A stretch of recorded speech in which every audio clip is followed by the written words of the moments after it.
Welcome, listeners, to another episode of Listen, Learn, and Love, hosted by Richard Ostler. My guest on the podcast for today is my friend John Crane, joining us from Austin, Texas. Welcome to the podcast, John. Thank you. Glad to be here.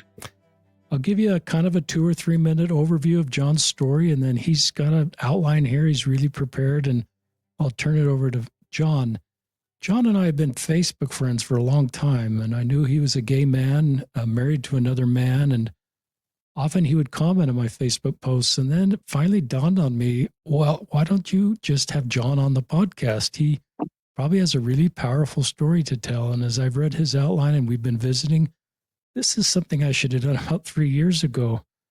So I'm a little late to the game, but I'm just so grateful for John. John is 78 years old, so he's been on this road as a gay Latter-day Saint, a former Latter-day Saint in John's case, for a long time. As I mentioned, he lives in Austin. He served a mission to Sweden in 1966 through 1968, was set apart by my great-grandfather, LeGrand Richards. I saw that in your notes, and LeGrand Richards loved Sweden, as you know well.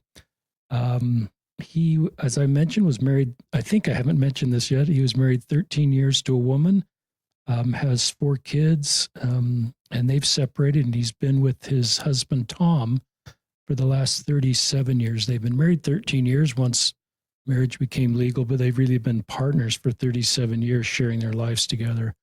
John has had grandkids go on missions, and he's supportive of that.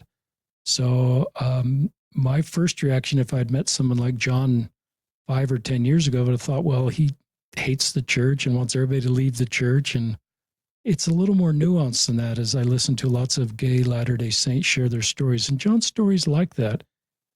He is no longer a member of the church, but he believes in the gospel, just has challenges with the institutional church. And he'll talk about that. And just obviously it was hard to find his place of safety within the church. He grew up in Oregon and Beaverton, as part of Oregon that some of you are familiar with, and also spent time on the Columbia River as a young boy growing up. I may have mentioned he's retired, and I'm just grateful for John being on the podcast. And we said a prayer ahead of time. I like listening sometimes to stories of people who have been on this road for a long time. They bring a lot of context of where the church has been and how they felt and what they were told. And I think these stories are helpful for younger Latter-day Saints, queer and straight, to sort of get a perspective that John can only bring of his journey with the probably painful at times. And I think these podcasts help local leaders to give insights on how better support people and what we could have done maybe in the 60s, 70s, and 80s to better support John. But I'm glad John's alive. I'm glad he's built a life with Tom. Glad he has a wonderful family. And with that, I'll turn it over to you, John, to share your story. Okay, thanks. I'll start off with my younger life. My mother and her family were active members of the church, lifelong active members. Her father came from Sweden, and I knew him, and I wish I'd asked you more questions about Sweden, because I knew that I wanted to go to Sweden on my mission, and I finally got to go, which I'm very grateful for. They lived up in southern Alberta. They were kind of homesteaders. I saw the log cabin my mother grew up in. It's like, I can't believe it. He lived in there with 9 kids. Later they moved back to the States, and they moved to Washington State, White Salmon. And she met my father there. His family was from Portland, and they were non-members. They married. And I lived in my earliest years in the little town of White Salmon. It was so small. The streets didn't have a name, and you could honestly, you could leave and not lock your front door. It was that safe in that town.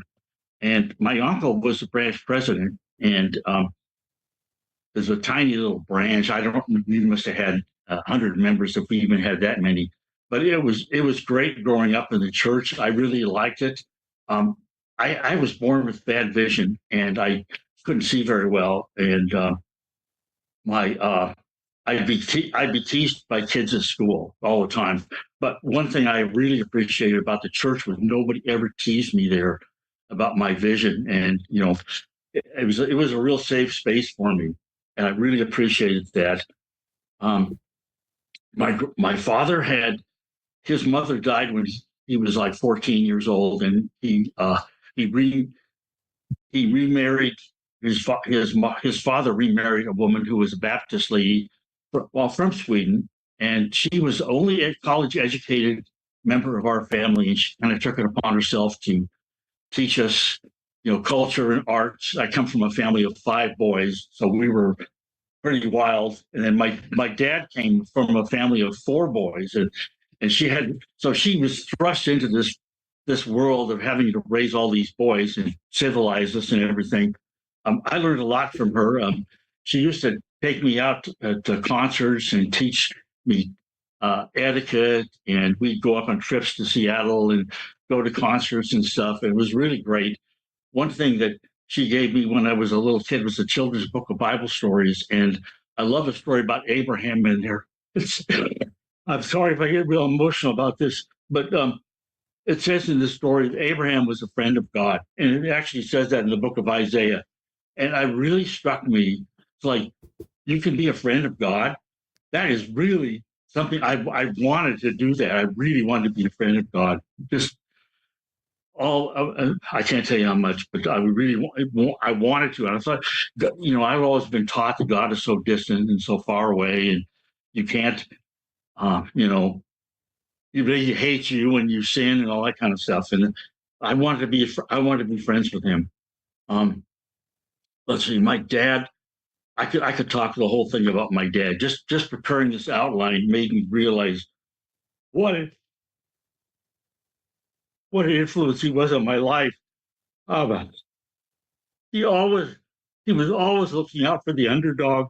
I mean, he had his grandmother. He had a lot of elderly women in his family that he always looked out for and remembered on Mother's Day. He was always looking out for me because I was basically, well, kind of a handicapped kid when I was little because of my eyes. And I never really appreciated all the things he did for me, even though some of the things didn't work out so well. He wanted to play ball, teach me how to play ball and stuff, and I couldn't see the ball coming. And I usually wind up with a bloody nose and in the house crying. And he was kind of disappointed in that. And we couldn't really bond over sports. Um, my other brothers did like sports. I was the oldest of 5 boys, and they all bonded with my dad over sports.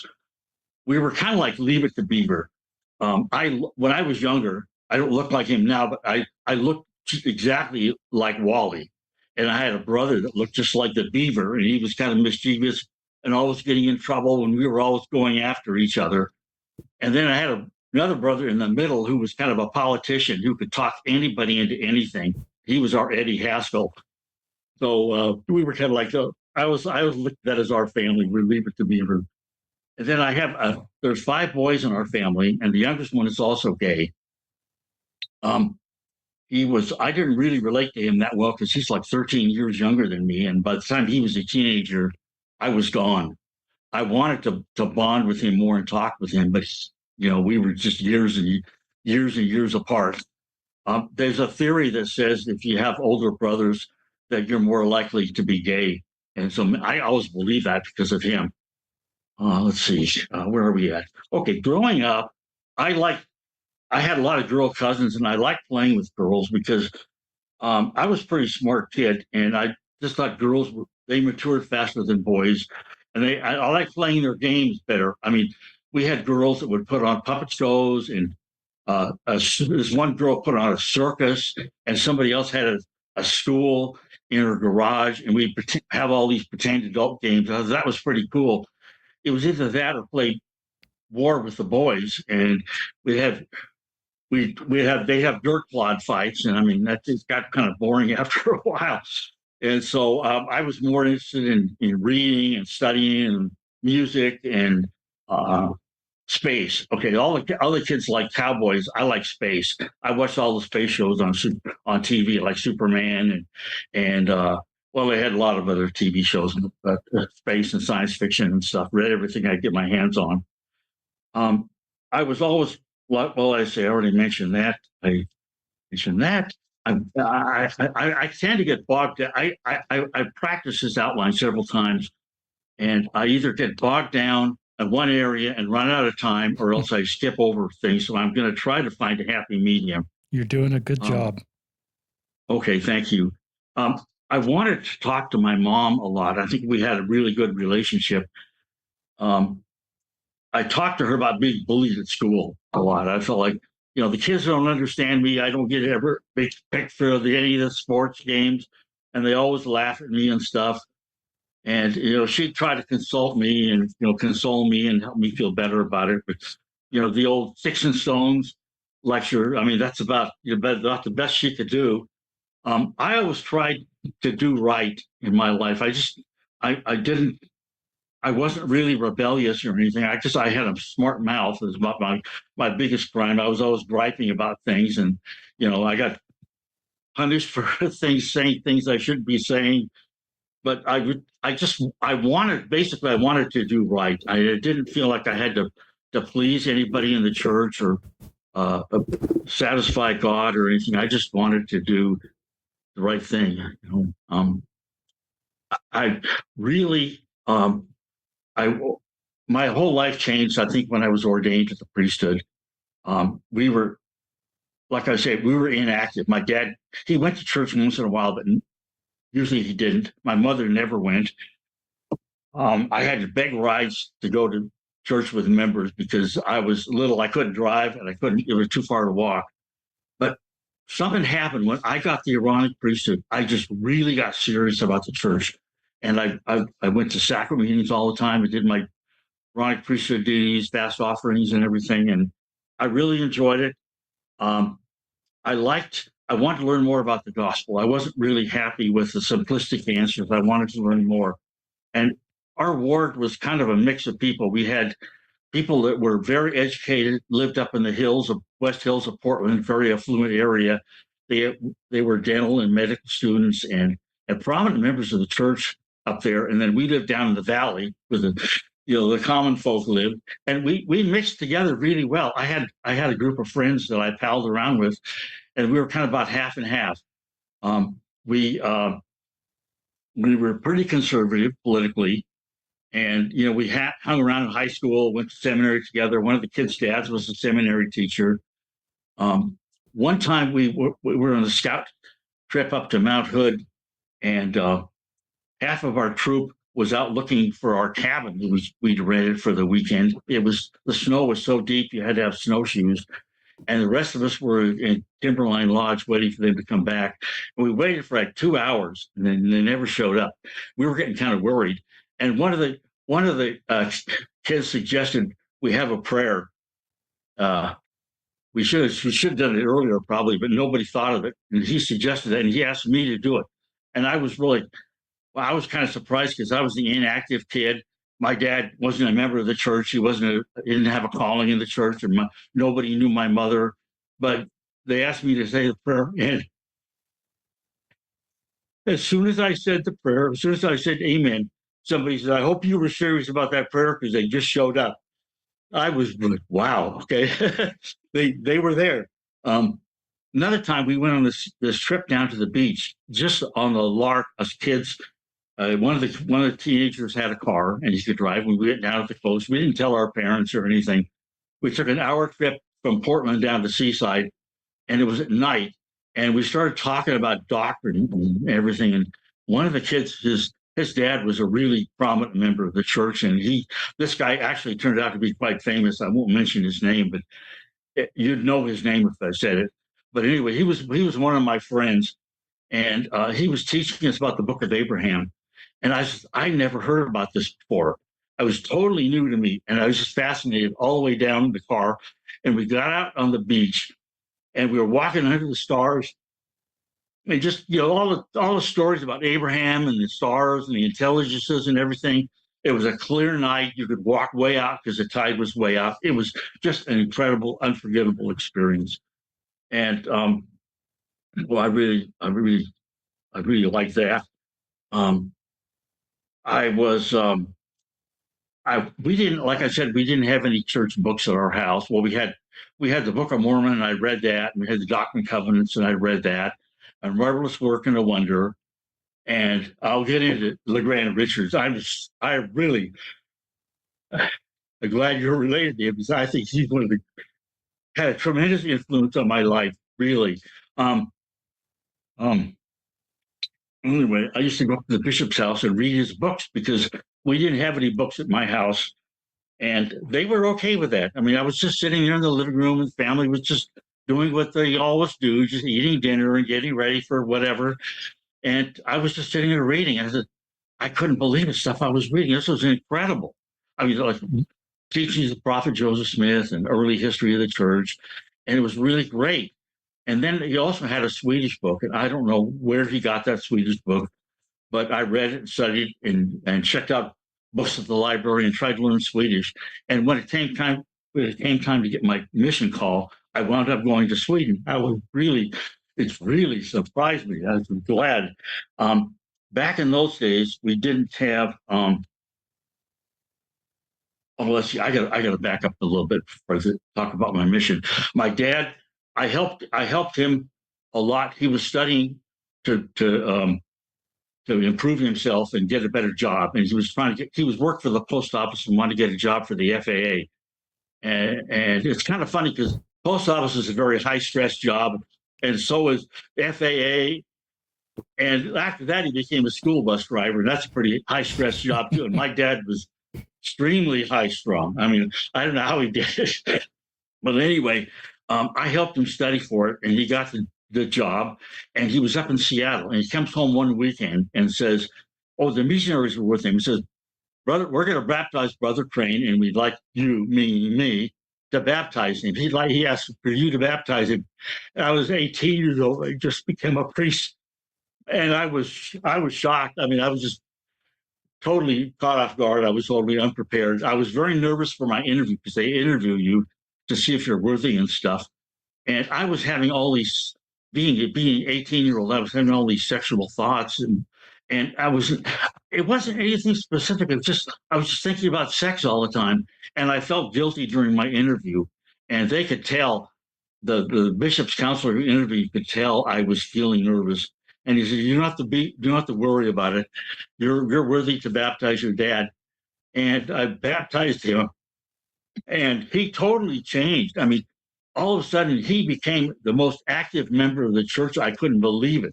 And he was so engrossed in doing his family's genealogy. I found out, like, through his mother, we were related to some amazing people. I mean, I was just like, wow.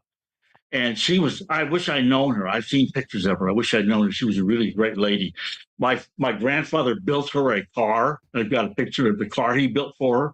And she could drive back in like 1910 or something. And my mother couldn't even drive back when I was born. I mean, but she was like, they had a great love relationship between them. And I wish I could have known both of them. I didn't know either one of them. I wish I could have known them.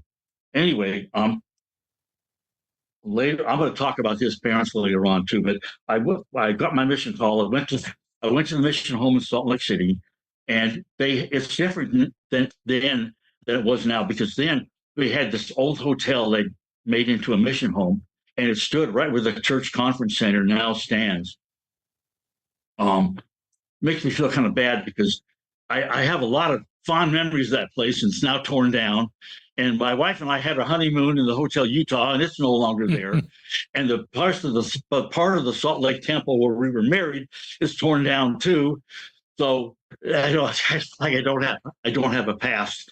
But anyway, to make a long story short, on Thursday we were there a week. On Thursday was the day to set apart missionaries, and I was picked among others to be set apart by LeGrand Richards. And he used to come up to Portland all the time. And I used to love his talks in conference.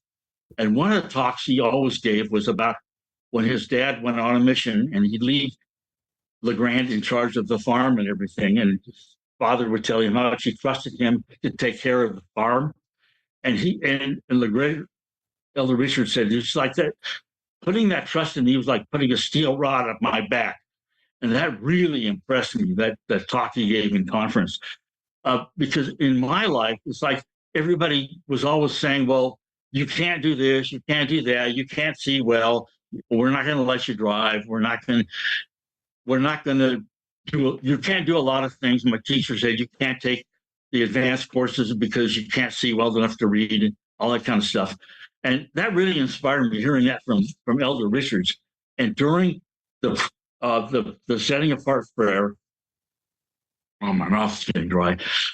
He gave each of us a setting apart and a blessing. And he said something at the end of the blessing to me that he didn't say to anybody else. And I don't really take any special glory in this, but I sort of see it as something to live up to. He said, "And Heavenly Father, may this blessing follow him into the eternal worlds, and please bless him there for his many sacrifices for thee. This thy true servant." I thought, wow, an apostle of the Lord thought I was a true servant. I've got to live. That's something I have to live up to.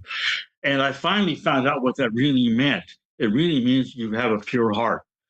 And I tried to follow that all my mission, and I had temptations on my mission, but I was didn't do anything wrong. I thought about a lot of things, but it was very tough. But I didn't succumb to any temptations. And the last day of my mission, I was in the mission president's office getting interviewed, and he was telling me, like, I want you to be married in 6 months. And then the phone rang, and it was my companion that I just left, Elder Shepherd. He says, "Elder Crane, I've been talking to Brother Erickson, our investigator that we talked the night before, and Brother Erickson says, I couldn't sleep all night. I got your message, I prayed about it, and I want to join the church. And I want Elder Crane to baptize me." It was so cool. Mr. President says, "Okay, I guess the interview's over. We're going to drive you over to the chapel, and we're going to have the baptism service right now." And so I got to baptize this man. And what's cool about it was he was dating the wife. He was divorced, and he was dating the wife of the branch president, they were also divorced. And she's a really cool lady. And I have to say that she looked just exactly like Blondie in the comic strips. Exactly like Blondie. Blonde curly hair. She had 4 kids, and they were all young kids. And Brother Erickson had 3 kids. They were all young kids. So together, they were going to be married. They would have been a family of 7 kids. I hope they did get married, but I left the very next day, so I don't know whatever happened to them. But I thought this was really cool. I'm grateful for that experience and to be a part of it. And I'll just kind of tell you this too. The last day of my mission, I finally figured out this is what a missionary is supposed to be doing. I learned that the last day. I mean, I was trying to do something else all the other time, just keeping up with all the different contests and being obsessed with all the rules and everything. And the last day, well, somebody wrote an article in Mission Newsletter about following the Spirit, and I really took it to heart. And just it's like the last day. And I keep thinking, okay, maybe the last day of my life, I'll say, okay, now I know what all this is all about. I'm ready to live my life again. And the Lord will say, too late. But anyway, you're on to the next. You learn what you had to learn, and it's on to the next phase. I'm sorry, I'm wandering so much. Okay, after we went back to BYU, I met a girl. We were great friends. I mean, we just had so much in common. We decided to get married, even though I really didn't. I said if I was going to marry somebody, she's the person I'd want to marry, but I didn't really want to get married. I sort of saw it as a church assignment more than anything else. But we got married, and what happened that day when we were married in the temple, the part that they tore down, was that my parents and my brothers and I were all sealed to my parents that day. And then my wife and I were married. And then she and I did proxy sealing for my dad's parents. And he had set this all up. I don't know how he did it all, but we did it all in one day.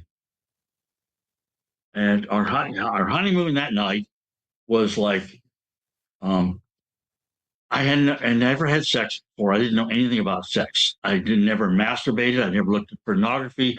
But all of a sudden, here I was in this situation where I was supposed to be an expert on sex, and it was very, very uncomfortable. But we did manage, and I realized the next day, I said, even though it was an unpleasant experience, that there is a bonding between us now that we didn't have before. And I can really appreciate what the church says, the advice to young children, young teenagers about premarital sex. It does things to your emotions that you are not capable of handling. I couldn't handle them. I recognized that it was a change. It was something between us that will never be the same again. And you have to be ready for that. I really feel that even I feel that the church, if I had one rule I changed in the church, it would be to say, same standard applies to same sex as opposite sex. No sex before marriage. But if you do mess up, the Lord is there and ready for you. If you want to repent, He'll help you repent. He will. He is more than. I can't go on enough about that. How much He'll help you. Okay, so I kind of drifted around. I told my ex-wife, or when we married, I said, I'm attracted to men, and she says, well, I can fix that. I'll fix it. And I really gave it everything I had, everything I could think of to help. And it just nothing seemed to work. And the church kept saying, you're supposed to be happy, but I wasn't happy. And eventually I started dating men. But before I did, I did a lot of investigating. I wanted to find out, am I making the right decision? Is this really right for me? Is it right? I finally prayed about it, and I got a affirmation that was right. I joined. Well, I'll just briefly mention I joined in Scientology because they promised they could cure me, but what they didn't. But what they did help me do was realize I got to take responsibility for my own life. I've got to, make my own decisions. And if you're not right with yourself, you can't be right with anybody else either. Let's see. Mention at BYU that I think you've both got master's degrees, and you could mention how many kids you have. Oh yeah, right. Oh yes, we both got our master's degrees. She started out in microbiology, and I helped her work in the lab, and she showed me the chemistry she had to learn. It was incredible. I was a math and computer science guy, but this stuff was way beyond me. So she got into foods and nutrition, and I helped her with her lab experiments, and I helped her write up her thesis. And at the same time, I was getting my master's. And we had 4 kids. One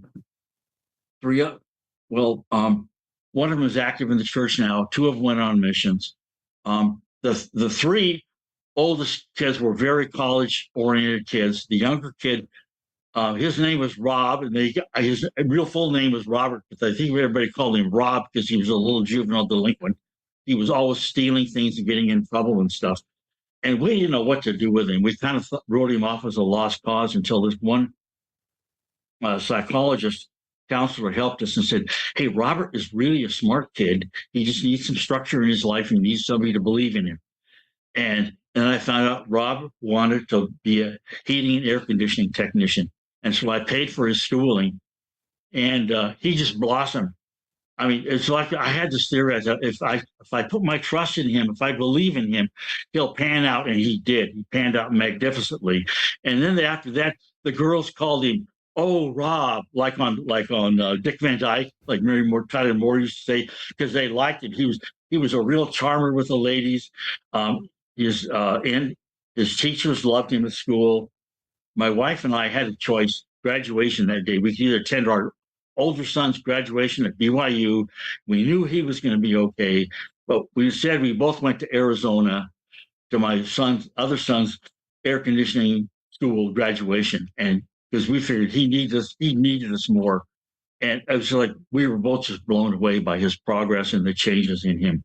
It was wonderful. Let's see. Eventually, I was excommunicated. Well, my wife and I decided to divorce, and we got excommunicated. I was excommunicated, and at the trial, it's like I was really surprised that nobody bore their testimony and said, "You need to stay in the church." Nobody said that at all. There was one person that was speaking, who was supposed to speak against me, started crying, and he said, "This is a good man. We shouldn't be excommunicating him." And my wife said, just the night before, he was doing his stake missionary assignment, and she was with me because I could never find anybody who would go with me. So I took my wife. I mean, I didn't tell anybody because it's probably against the rules or something. But I was trying to talk this guy into staying in the church. And anyway, they excommunicated me, and because rules are rules, and I was pretty unrepentant at the time, and I just sat there at the end of the meeting, and it's like I saw this vision of these people in the spirit world looking down on me, thinking, what are you going to do now? And they were very interested. What are you going to do now? And I said, I'm going to find my way back. I don't know what that means, but I'm going to find my way back. And then I had kind of another little vision where I was talking to God, and I said, I know I'm going to come back no matter what. You're going to have to kick me out because I'm not leaving. And I just determined I was going to come back, and I didn't even know what that meant. And then this guy came up from nowhere, this old man, and I didn't want to talk to him, but he wanted to talk to me. He grabbed me, put his arm around my shoulder, and shook my hand, and I felt so much love from him. He never said a word, but that really inspired me. I felt like if there are angels, he was one. He's a mortal angel, or he was an angel of some kind. Later on,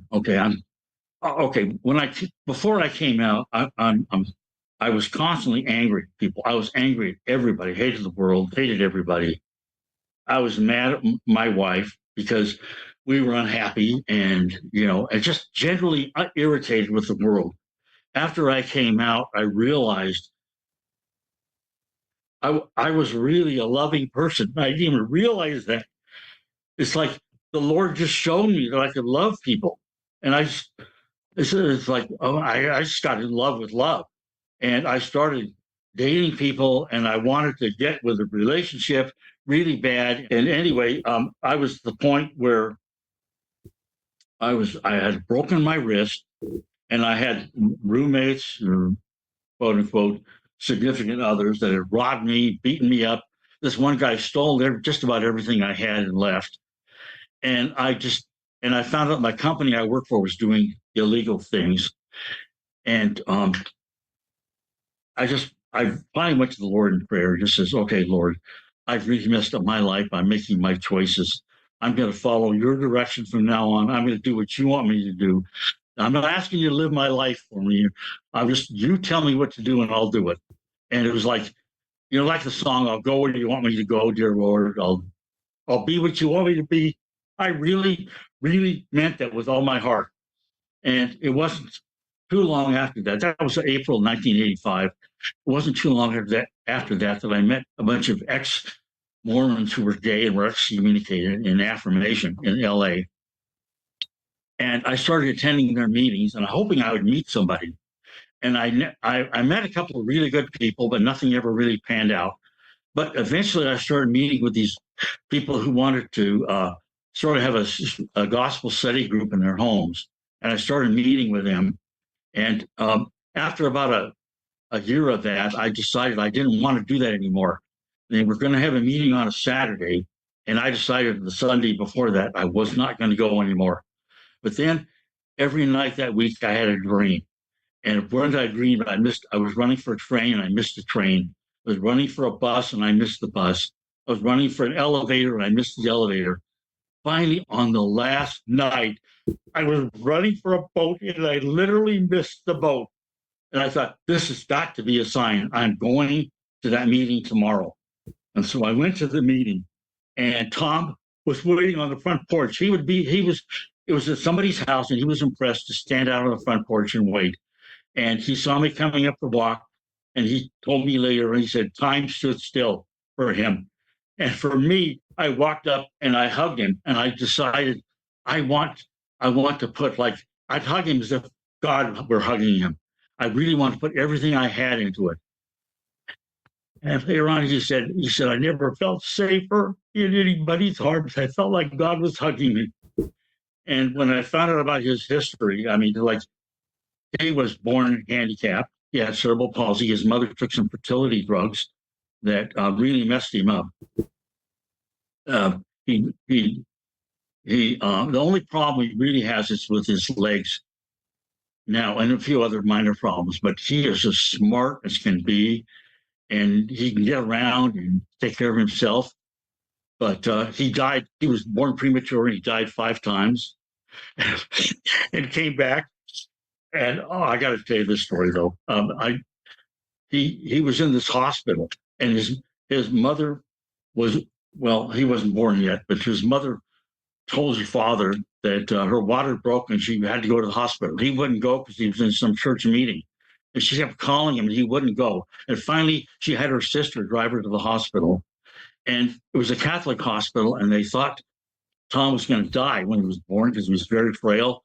And they blessed him, and the priest gave him last rites. And his Mormon bishop of a father was too busy with a meeting to come, and he finally came. And he was mad because the Catholics got to him first.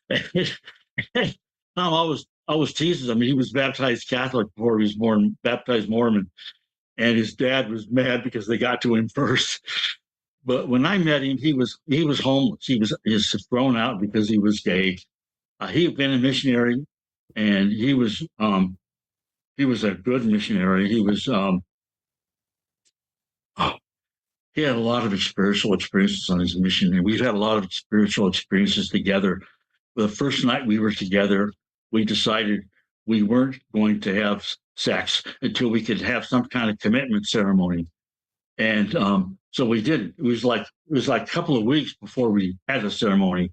But the first night I had a dream, and I dreamed that he and I were sitting at this desk, and this guy was sitting behind the desk showing us a photo album and pictures, pointing them to him one by one, saying, "This is your life together." And I told Tom about that the next day. He said, "Hey, I had the same dream." And it's like, wow.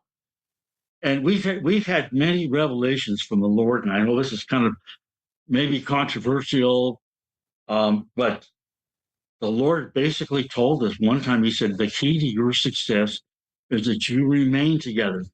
And another time, he said, I will continue to bless each of you through the other one, through each other. And I'll tell you, one of those blessings was he saved my life. We were visiting in Houston, and we were staying at this Motel 6, and it was late at night, and I think it was a Friday night. I can't remember, but there were shots outside our window, and it was a little pop, pop, pop. And I'd never heard gunshots before, but he said, "Get down on the floor immediately." And I did not question him at all. It was just a reflection. I was down on the floor. And it turns out there were a few more shots, and we never got up for like an hour. Finally, we got up, and the police were knocking on the door and asked us if we heard anything. And we said, we were down on the floor. We just heard these gunshots and a girl screaming, and that was it. And it turned out, like, next day, that there were people coming around talking and everything. We picked up the conversation. This girl was dating some boy. She was cheating on her boyfriend, and she was up there on the ledge of on the walkway of the motel with her boyfriend and with this boy. And her regular boyfriend was jealous and had shot him from below. And the guy's name was Chuck, and they were all talking about poor Chuck, and he was dead and everything. I hope I don't make it sound light, because this is very serious. And we were scared. We wanted to get out of there, so we cut our trip short. But I'm grateful for him, because he had experienced gunshots before in his life from friends he'd been around and stuff, so he knew what it sounded like. But he literally saved my life that day. We built a home together. We've lived here in Texas for like 23 years. They built a high school next to our house, and the kids are graduating this year weren't even born when we moved here. We really just dedicated the house to being a house of the Lord, where he welcome to come whenever he came, in a house of prayer, and just really spiritual, really spiritual. We've hung my parents and his parents' wedding licenses up on the wall of the temple, and we hung up our marriage license on the wall next to them, and we proudly show them to people and that come in and stuff. We don't have any pride flags or anything like that. We just, it's all about us and our family, and he's been so much help to my kids too, because after we got divorced, my ex-wife basically remarried and cut the kids out of her life, really. And so we were the only contact they had. And Tom has helped each and every one of them. He's helped my one daughter start a cleaning business to put her through college, and I helped with my son with his trade school, and I've helped the other ones. We've put on wedding receptions. I mean, they were married. They were both married in the temple. One was married in Seattle, and one was married in Dallas at the temple. And we put on local wedding receptions for them. Us two gay, non-members, non-Mormon, guys. We loved it too. We put on wedding receptions for both of them, and the whole family turned out and everything. It was pretty cool. Oh, let's see, what else? There's something else I was going to say. We did. I can't think of what it was. It's been great to kind of help them along, and we support all my kids in whatever choices they make. My one son now is divorced, and he's basically taken all the kids under his wing, and we're trying to help him, support him every way we can. We met his girlfriend, and we hope they get married, because she's a wonderful girl. She's just great. We hope things work out, but we don't know. We're trying to not interfere. But he met her through his church, and we're just trying to build a life together, I guess. One thing I gotta close with this. When I was forced to retire in 2017, I was kind of like, my whole life has been my work. I love it. I absolutely love it. I mean, I get to write programs and they pay me. It's wonderful. And anyway, all of a sudden that's cut short. And that night, though, I went to bed. I had this wonderful feeling. I hadn't felt the Spirit in months. I had this wonderful feeling that things were going to work out. And I went to pray that night, and I said, okay, I'm not going to ask for any blessings. I'm just going to thank the Lord for what I have. And I named 3 things that either happened that day or happened, in my life or up to that point. And it just felt great. And I did that every night, and I've been doing it every night since 2017, and it's totally changed my life. It's really true. It says, count your blessings, name them one by one. It will surprise you what the Lord has done. Because once you start counting them, you start looking and you start noticing things that the Lord has done to bless you with. And it's been incredible. I've seen prayers answered, miracles done. I administered to Tom the other day. The Lord told me the day before, he said, you've got to trust me. This is really important that you trust me. And the next day, he asked for a blessing, and I gave him a blessing, and he got better right away. It was great. And he's given me blessings. Sometimes he'll say, the Lord has a message for you. You got to pray and ask him what it is. And I was like, when he says that, I pay attention. Just like a priesthood leader, I pay attention. And there's always a message. There's always something I'm supposed to know, something I'm supposed to learn. I could go on and on and on. I don't know if I think I've covered about everything I want to cover, and I hope this has been helpful. This has been terrific. It's exceeded my expectations. I've been so moved, and what I'll do now, listeners, I'll kind of recap some of the things that John said that really jumped out to me. They may be completely different than the things that jumped out to you, and then we'll get John talking a little bit more. Okay. I love this LeGrand Richards story for a couple reasons. Yeah, he's my great-grandfather, but I love this steel rod metaphor in your back and how empowering that was. And yes. I think of the visual of a steel rod going down our back and what that means to have people believe in us that way, that you felt this literal steel rod, and then you rose to the occasion because you'd been empowered this way. And I just think of, and that's just a really powerful part of your story is, and I sense you've done that for your kids, for so many other people, because you've felt that firsthand. So I love that. And a couple since we're talking about LeGrand Richards, my two favorite stories, I'm 63 and he died in my 20s right after my mission. So I had a fair amount of my life that overlapped with him. And I remember I was sort of 16 or 17 and he came to dinner, I think. And we were talking about a couple people that said they didn't kiss till they were over the altar. And he said, well, he basically said they're missing out on a lot of fun if they wait till then.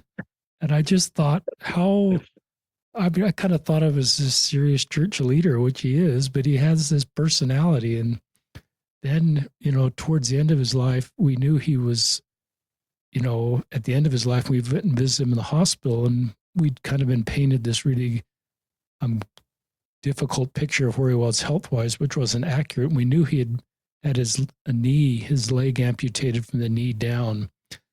And we walked in there and he said, better dying from the bottom up than the top down.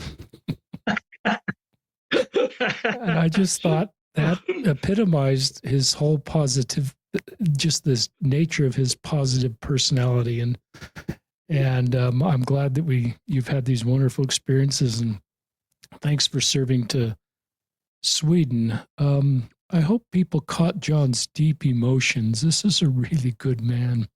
When he talks about that beach experience, learning about the Book of Abraham, there's so many talking about baptizing your dad and baptizing somebody on the last day of your mission, and just your love of people, desire to do what's right, desire to bless people. You're just a really good man, John, and you humanize people because people hear your story, and you're not an active member of the church living traditional path, but you can tell that you're a good man and God loves you and he works through you. And that's the God I believe in. He loves all of his children and he wants all of his children to be connected to him.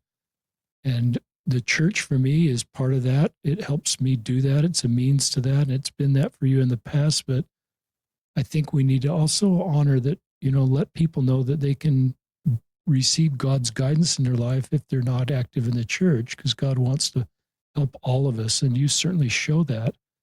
I love, I'm just going to look at my notes. I don't want to miss anything. I love this idea that marriage for you is kind of like I love your mission, by the way, and I love that last experience of baptizing. I love where you recognize marriage was kind of this cultural expectation. I like the way you framed it as a church assignment, and you were honest about how difficult that was at the beginning. And it just helps me gain empathy for people that go into mixed orientation marriages. And we've learned a lot about that. And you obviously understand that road well. And I love your family story. I like that this story around your excommunication is painful, but there's so much love there. And I've never known anybody to be out on church work the night before they got excommunicated. I've never heard a story like that where you were doing missionary work with your wife, and your wife apparently attended because you said she was there. And I just thought this is part of this paradox that often LGBTQ members feel as they believe in the church. It's hard for them to fit in. So you're kind of living this double bind where you're trying to be your authentic self, but you also love the church, and you're doing missionary work the night before you're excommunicated.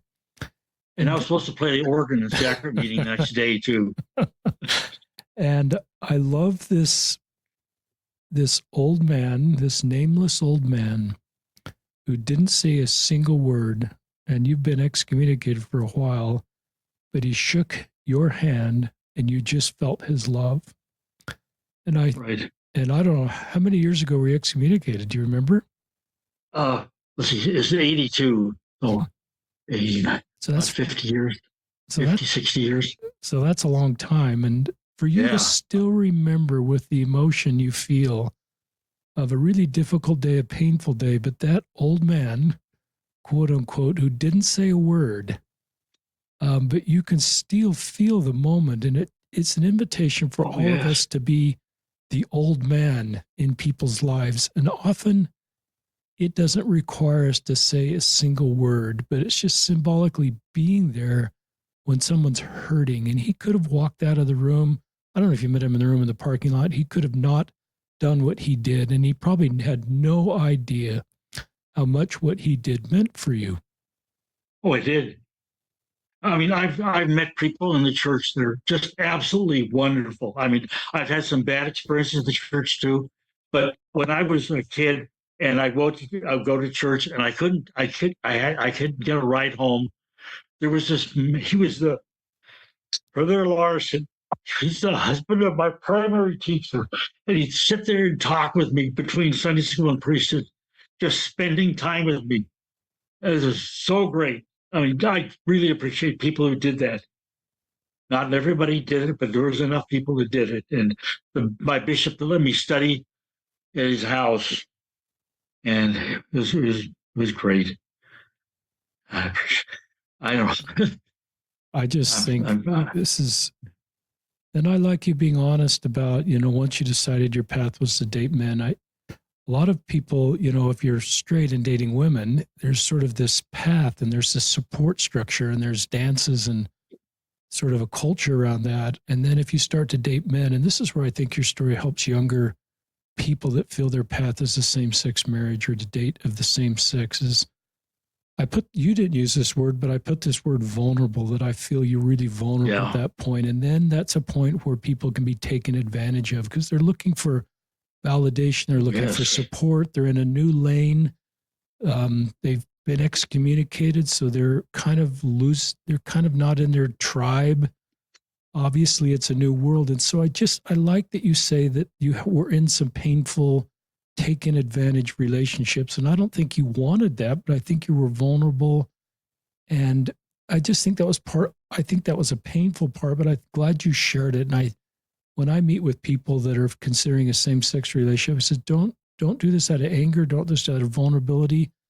Talk about your boundaries now, and then talk them if you're dating with your partner, which you and Tom did. So I just thought, and then you just kept talking to God in prayer. Here you were, an excommunicated member of the church dating men, and you could have assumed falsely that God would never want to talk to you.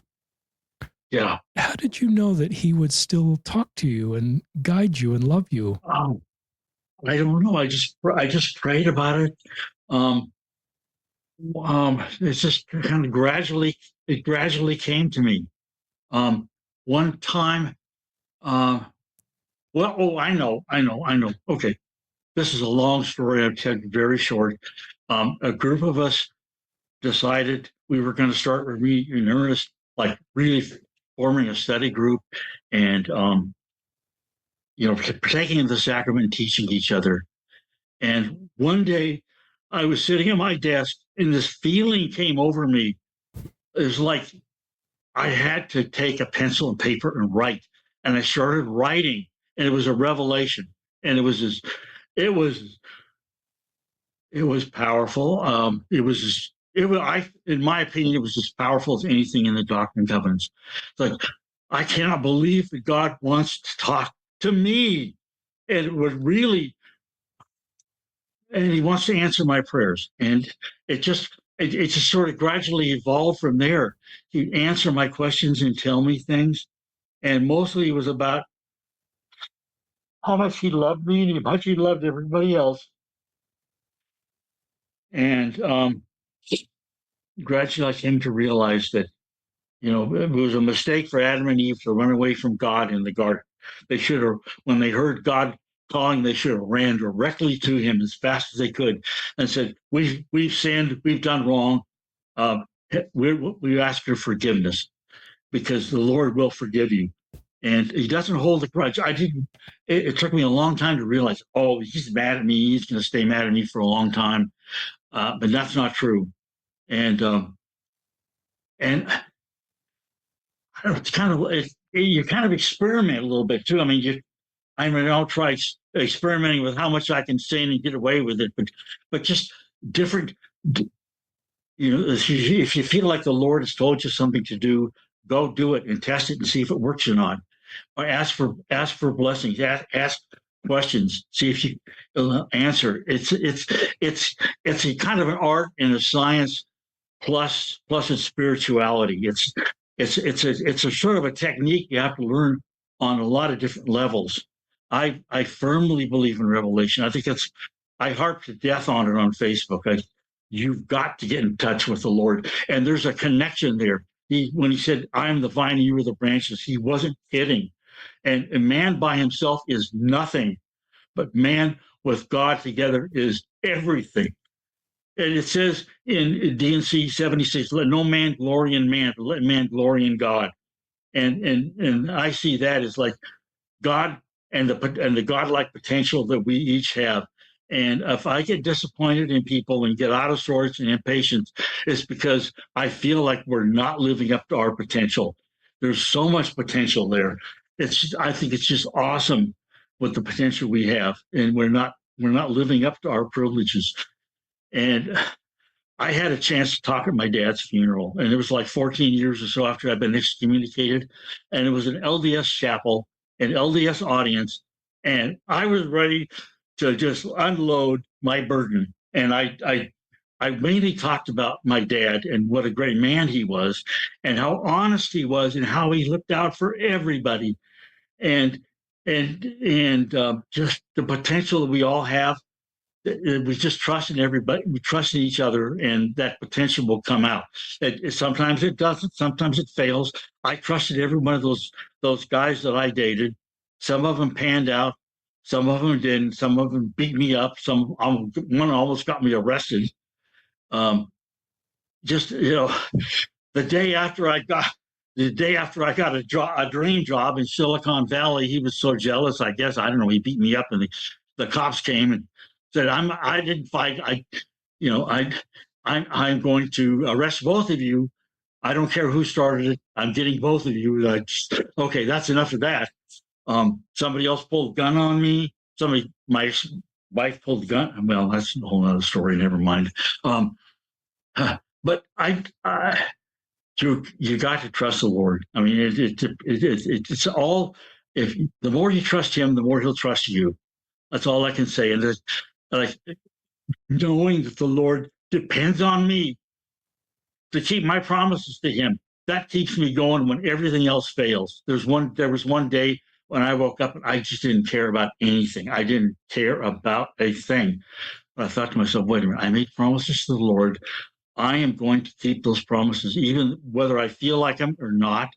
I am going to do it, because that's just what I do. I mean, I don't want to brag or anything. It's like, that's just part of me. And I kept praying, "Lord, please forgive me. What did I do wrong? I know I'm nothing without you." And I prayed all day long, and nothing happened. And finally, at the end of the prayer, I finally prayed again one more time to the Lord. And He said, "I heard you the first time." Wow. I don't care. I mean, I just knew, just to know that He was listening. And, I guess He wanted me to get, just keep asking and asking. It's like being persistent and growing in faith and everything. And He finally said, "I heard you the first time." I went, wow. I think you helping me. I can't speak for our listeners, better understand the character of God. And I think early in the podcast, you talked about learning that God could love you, this boy in Oregon, Washington, and that you could have a personal relationship with Him. And then I wrote down here that God's love is not a transaction. That's kind of a Steve Young book, The Law of Love. Is so many things in our life are a transaction. We're earned to get to school, to get this, to get that. It's kind of there's limited resources. So a few make it, or a few succeed in the transaction, but He just talks about, and you're teaching us this, that God's ability to be in our life is not earned. It's not a transaction. It's not conditional on our behavior. I think He cares about us and He wants us to make good choices, but I don't think He cuts off communication as a tactic to change our direction. I think I think he does is that we cut ourselves off from him. We put ourselves. There was a story about Joseph Smith, like that, where he had his dream, and his enemies threw him in a pit, and they got attacked by a snake or something. He says, "Joseph, help me." He says, "I would help you, but you placed me beyond my ability to help you." And I think that's what we do to the Lord sometimes. We're way out here in left field. He's where he always has been. We just removed ourselves from him. so. This isn't theoretical for you, John. You're not just reading out of the Bible and saying God loves us. Because your courage to share your story, even this time when you're real vulnerable, getting taken advantage of, you intuitively pray, and you feel like God led you to Tom. Yeah. And I believe that. I just honor your personal revelation. Personal revelation is personal revelation. And I just recognize that your life, 40 years-ish, 35 plus years with Tom, it's obviously a beautiful love story. And I love the way you talk about Tom as, he's served a mission, but he's been on a really tough road, physically, emotionally. But I have to think Tom's life is saved by you being in his life. In some way, your life is saved by Tom's being in your life. And yeah, he saved me, and I saved him. And I think that's what it's all about. And sometimes we think of gay marriage, we just think whatever we think comes to mind. Sometimes we just boil that down to sex, but marriage is just ways to connect with another human being on so many levels. And yes, I'm sort of getting to the point in my marriage where I've noticed more doctor's appointments are climbing on the calendar for my wife and me, and that's obviously, as you've talked about a little bit about, your situation, that's part of, as you two are aging up in your 70s, that's more of the love story that's present with you, is your ability to be with each other and just providing emotional support as you're navigating getting older and health challenges, and just that you're sharing your life together. And I don't know if you want to comment more about that, but that's one of the things I've just noticed in healthy relationships, is just share your life together. We don't have, it's not physical anymore. I just love being around him. And when he wakes up in the morning, when I hear that, he walks kind of funny. He doesn't walk like you and me. He has a very distinctive walk. And I just listen for that in the morning. I'm so glad to hear it, because I know it means he survived another day, and I survived another day to help him. And he says, it takes me a while to get down the stairs now. And he says, now you know what I've been living with all my life. And he's got an aunt that, his family came from Southern Alberta too. And they have a lot of people, the same man that married his grandparents blessed my mother when she was born. And I met his aunt. It was like old home week, going back to Canada, back to my grandparents' house in White Salmon, to talk to her. And she said, she works for, I think she's retired now, but she used to be like the head matron at the temple. And she was responsible for scheduling everybody. And so, she's an active, faithful member of the church. She said, well, I don't believe in gay marriage, but I can just see that you two belong together. You're his world and he's your world. And when you're family, you do for each other. And everybody that sees us says, you guys belong together. Even my parents, my dad and mom, when I told them I was gay, came out, my dad says, you have broken your mother's heart. And I was ready to change right then on the spot. That's one thing I would never want to do, is break my mother's heart. But I persisted. And eventually, when they met Tom, my dad could see that all my life I've been preparing to be with somebody like him, because I had birth problems when I was little, and I was really vulnerable, and so was Tom, and he overcame it, and we kind of helped each other, and we understood each other. And I think my dad saw that, and my mom saw that, and just said, this is where he belongs. And they never did, like my wife either. I wish they had, but they never did. They love my kids. They love Tom, they always mention him. Well, they're both gone now, but they always mention him when I called to talk to him. And my mother finally, I said, I'm not going to join. She asked me if I was going to join the church again, and I said, no, I'm not. And she, at that point, she was not, didn't try to talk me out about it or change my mind or anything. She says, that's what, you do what you have to do and stuff. But I don't know. And my parents also, we have a family, they bought a whole bunch of crypts and it's a mausoleum, and they gave 2 of them to Tom and me. Wow. So we could be buried right next to them. So that was really cool. I mean, that kind of speaks for itself. But anyway, our whole family's buried there, and we could be buried next to them. And that's, it means a lot to both of us when that time comes, which hopefully is not soon. You just keep sharing these beautiful parts of your story that are just so moving. I want to comment on what you just said, but one of the things I'm remembering now, you talked about, you've got your parents' marriage license and Tom's parents' marriage license with the temple. I've seen how those look, and then you've got your own marriage license, and I just love that, and then I love this reconciliation that happened with your parents before they died. Yes. And that they were able to see the goodness and support. And, I just invite people to not decide about how they feel about gay marriage until they meet people in gay marriages. Yes. And that's what your parents did. And they saw that there's good there and that you have each other. And then this beautiful symbolic act of a burial spot for both of you in the family burial plot, a crypt for Tom and a crypt for John.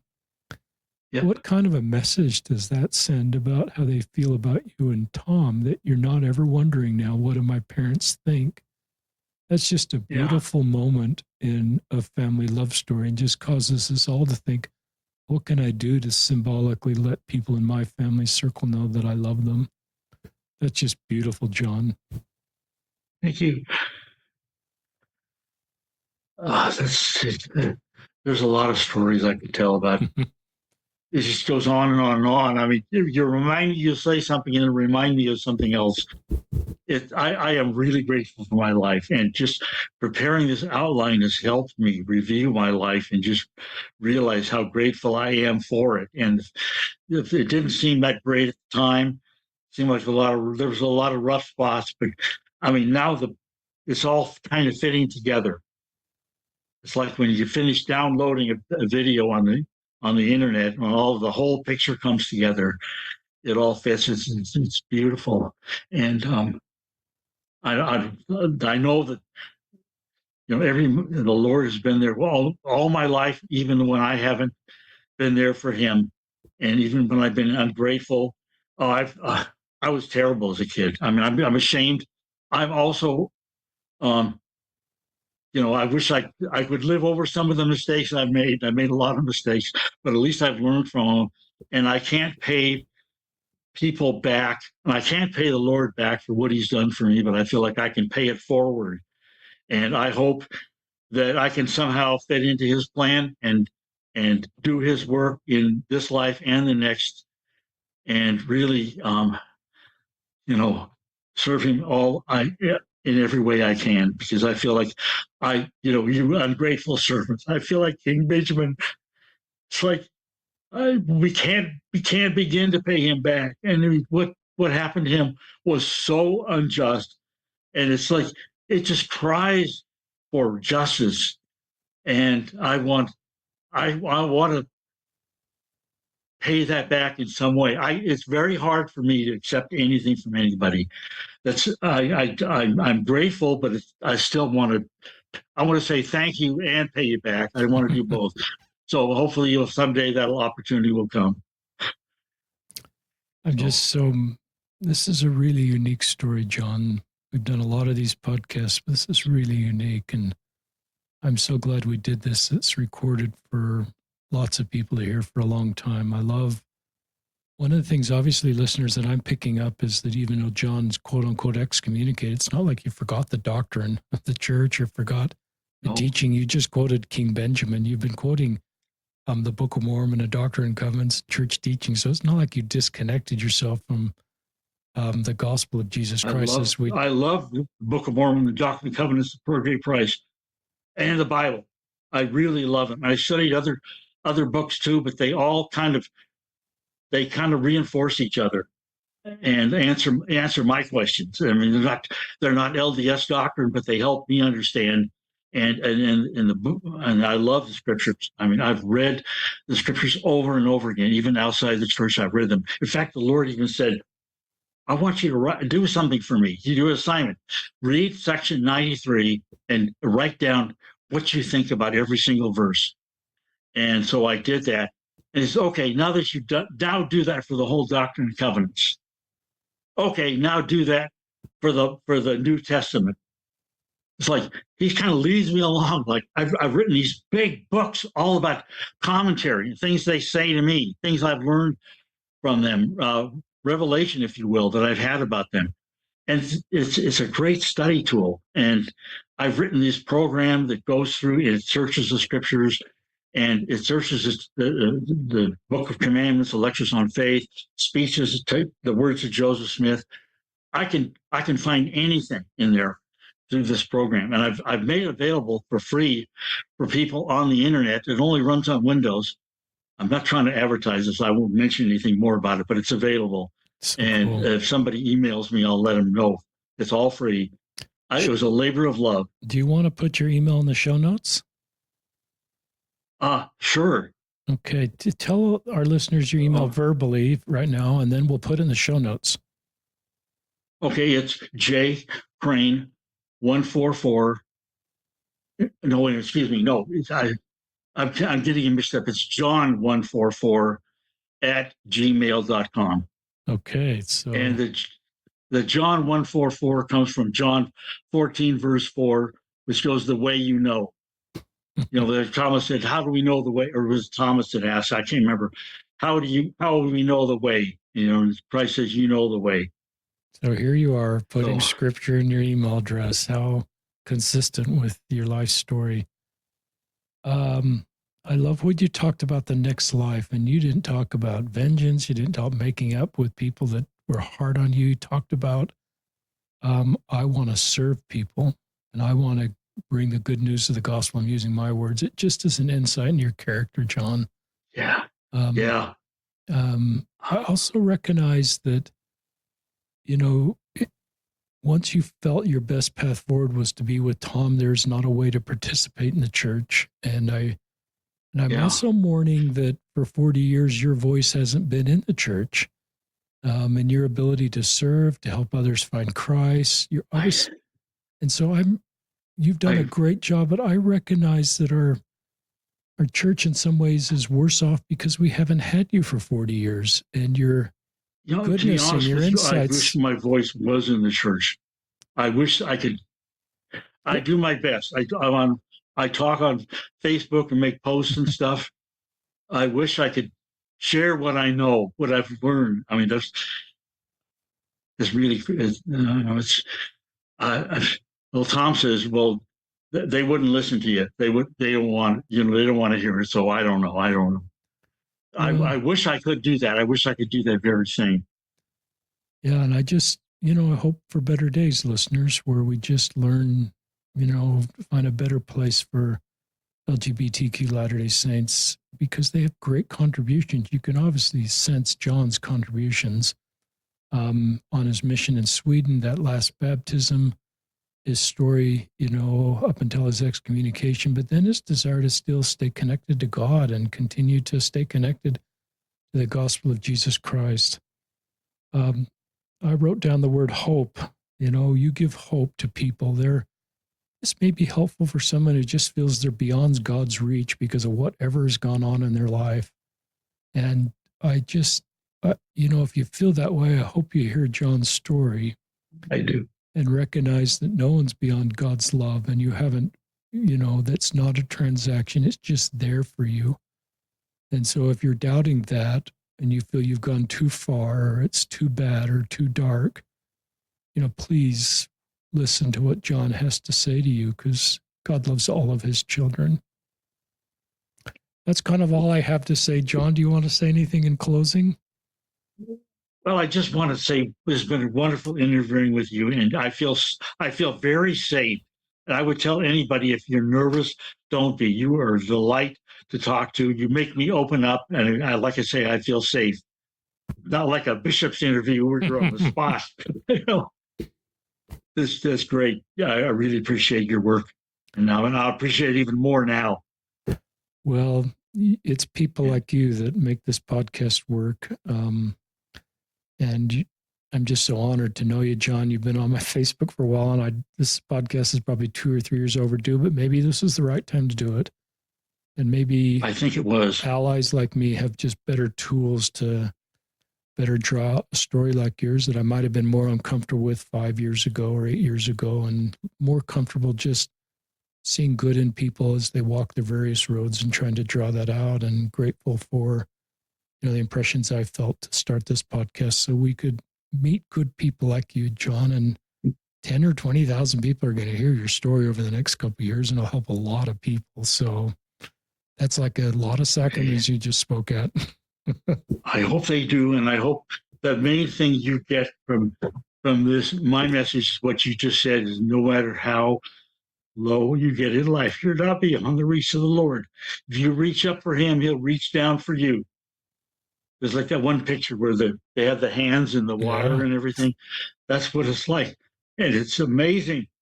I could tell more stories about that, but it don't give up. Have hope. That's great. So thank you, John Crane. Thank you, Tom, Thom, yes. Your husband. And this is Richard Ostler signing off from another episode of Listen, Learn, and Love.